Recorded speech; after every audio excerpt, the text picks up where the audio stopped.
So we're in the Ranger booth with Claudine Hellmuth, and we are going to see some awesome new stuff that she's got coming out. Is it out or coming out? It's out.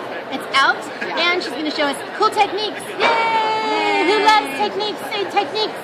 Yeah. Okay, awesome. So show us what you just came out with. When did these come out? They're releasing right now at the show. So I've got all these stencils, and on my blog I've got some fun techniques for you. So just go to claudinehellmuth.blogspot.com. And so these are all the stencils. We've got like Eiffel Tower one with the bicycle. So we got the bird stencil. This I love, the bird. I knew you would love that one. You know I love that. Bird on a wire. So, wait. Did they show the better? The Eiffel Tower. Yep. Moped, Eiffel Tower deal. Okay. They're like birds. Birds, yeah. Everyone loves birds. So I've got some fun techniques here that you could do with the stencil. Yes, awesome. And she's gonna show us. Are you gonna show that one? Yeah. So this is so one cool. Here, it's shiny and a little jacked up too. A little jacked up. And you know I like a little jacked up. That's awesome. And it's using this stencil. And did you draw these little flowers? I did. I drew everything. Did you draw these little houses? I did. I drew everything. All right. And it's extra challenging making stencils. And I just run the stencil through the embossing machine. Oh. So you can emboss any of your stencils. You use the stencil as an embossing template. We're going to antique it using.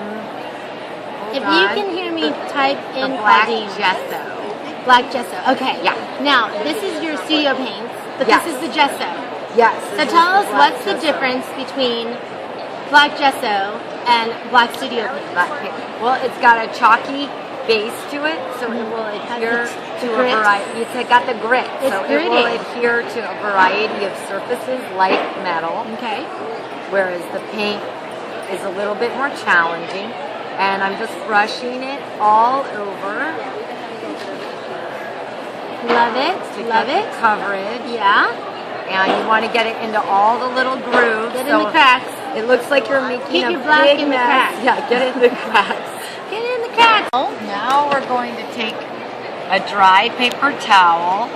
Important that it's dry. Important that it's dry, and start to just wipe away. Looky, looky. And it will reveal all the high areas. The grand reveal. And it gives. And you do more in some areas, less in some areas. Exactly. You know, get some variation going, some dimension, Of course. the depth, all that. And then there you can see. There's your kind of jacked up card. It's great for steampunk look or just anything that you want. Yeah, a little grungy. You wanted a little grungy, then here you go. Yeah, that's little Claudine grunge for you. Little Claudine. Claudine's version of grunge. So can you tell them what embossing tool you like to use? For this, I used the Big Shot. Okay. And I used the extra plates that you use to add the pressure. Right. And then you have to be a little bit creative, and I added a piece of sticky back canvas. Okay. And that was just what I needed to get just the pressure right. So you have to kind of run around your house and find something. You kind of have to play with it a little bit because you do have to add shims when you're doing a little bit more. So just get creative and see what you have around your house. You can use extra pieces of paper. Paper towel would probably get in there too. A couple pieces of paper towel or something. And then you get a really nice, you do get a really nice impression. So you want to make it so that it's not so thick that it's really hard to put through the machine, but thick enough that it will emboss. Yes. Very cool. Very cool. And then you also are doing it with sprays, and this is your paints that you're using? Yeah, these are my paints.